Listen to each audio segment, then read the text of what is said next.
everyone, welcome to DNA. Today our special guest is Zhang, and we are going to talk about a place that constantly works for a world free of poverty. Yes, that is World Bank. Today we are going to talk about what it's like to work in World Bank. Welcome, Zhang. Hi, Yuji. Feel very honored to be here. We feel really honored to have you join us today. So as a start, would you mind introduce a little bit more about yourself? What do you do in World Bank now? I'm studying my PhD in mathematics. Meanwhile, I work in World Bank Group. Under World Bank Group, there are 5 institutions. So I work at International Finance Corporation. So this institution basically focuses on investment in private sectors. I work at Treasury Department and on some structured finance and syndication products. So the most important one is called IBRD. That's International Bank for Construction and Development. That's what people call World Bank. And the second one is called IDA, International Development Association. So this institution focuses on low-income countries, while the World Bank focuses on middle-income countries. And there is another one called MIGA. That's called Multilateral Investment Guarantee Agency. It provides insurance policies for investment. The last one is a International Center for Settlement of Investment Disputes. Got it. Cool. You're the Wikipedia of World Bank Group. Have you been always working in one group, or have you got the chance to work across several different groups? So I worked at IFC, and then I have some chances to work at IBRD, which you call World Bank. Let's look back to the first day you joined the World Bank. What was your first impression of World Bank? My first impression is the employees over there are so diversified. And one of my teammates told me he's from Benin, and this country in West Africa. So to be honest, I feel very ashamed. I have never heard of this country before. Not to mention you've never seen anybody from that country. Exactly. So that's my first impression. And the other one is I walked into the building and I saw many photos on the walls, like showing that how poor people suffered in these low-income countries. So I just feel kind of a sense of calling. You kind of steps to feel the sense of calling to end poverty. Before, I've been in United States for like 6 years, and all I heard about is like high-tech companies, banks on Wall Street, right? So I never thought about this ending poverty missions in the world. But after I joined, then I just read so many materials, so many papers and books on how the people here and in Africa especially, and Caribbean and South America suffered in the poverties. I feel like, so we need to do something for them. And it's 21st century, so they are not supposed to suffer in poverty anymore. That's so true. Why these people still suffer in poverty, most important thing I think is politics, right? In Africa, they don't have a very stable political system to help the people. There is no consistent policies over there, although they have a lot of natural resources. I'm glad that there is an organization, a group of people who's devoted to this mission to get people out of poverty in this world, make our world better and more equal. So what do you think of World Bank now? After working there for 2 years, have you felt anything changed since day one? Absolutely. So in regard to diversity, I indeed learned so many things from all these people from different countries. I just learned to see the world at very different perspectives. Before, I probably just understand American culture, Chinese culture, Asian culture, but now I understand how people think in South of Africa, in Africa and South America, etc. And it's very interesting actually to learn all these things, and it's very interesting to learn how you communicate with people. I think the diversity is good, but meanwhile it makes management and communication quite challenging. To figure out the best way to communicate with different people from different backgrounds is very, very challenging, and you need to gradually learn that. And in regard to the mission, after 2 years, actually, to be honest, sometimes I felt very frustrated because I felt a sense of calling, right, to end poverty. But when I observe people, many people probably they just want to have a decent life here, so they probably don't care about this people in these poor countries. Just my opinion. I think the organization is not operating in the most efficient way, but it's improving. Can you tell me the biggest surprise, the biggest shocking moment for you because of the cultural difference? One is accent. The other thing probably is how people like process information directly or indirectly.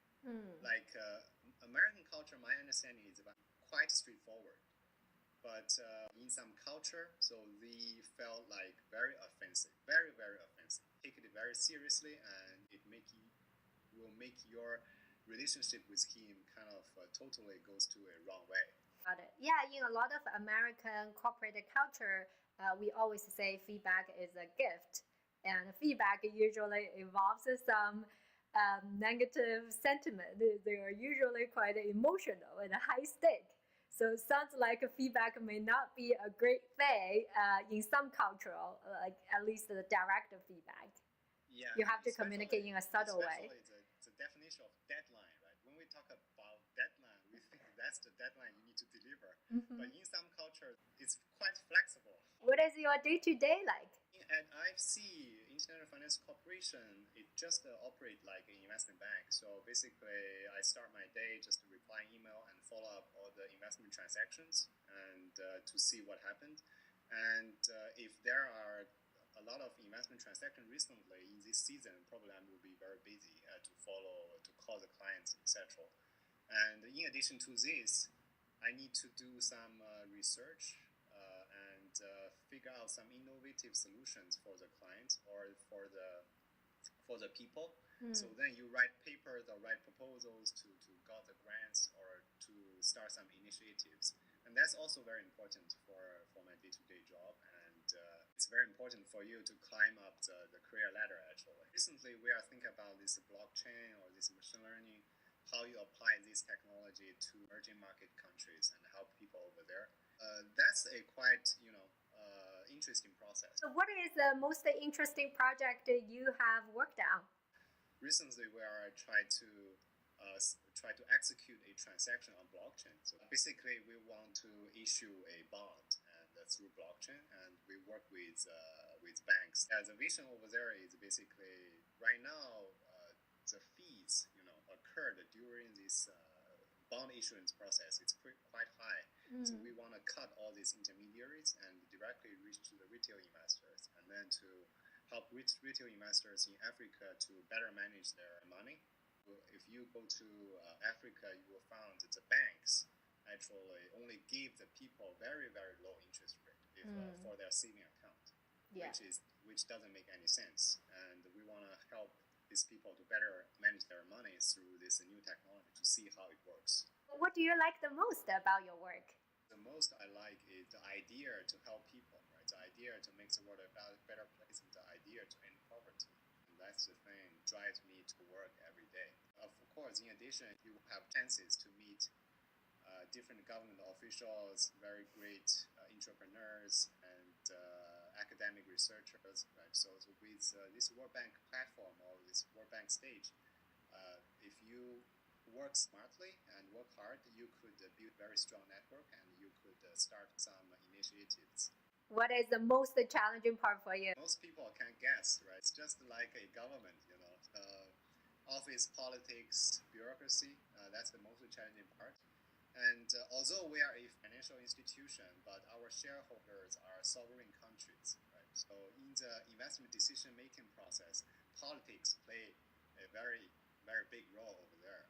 In order to kind of navigate yourself in such an organization, this kind of skill set to deal with politics is very important. What is a career path like for people working in World Bank? The MDB. MDB means multilateral development banks. So there are many MDBs in the whole world. So if you work at World Banks, you can go to different MDBs in your region. You can go to Asian Development Bank, or you can go to right now AIIB in Beijing, right? It kind of easier, but if you wanna jump to private sector, it will be quite challenging unless you have reached a very senior level. Why is that?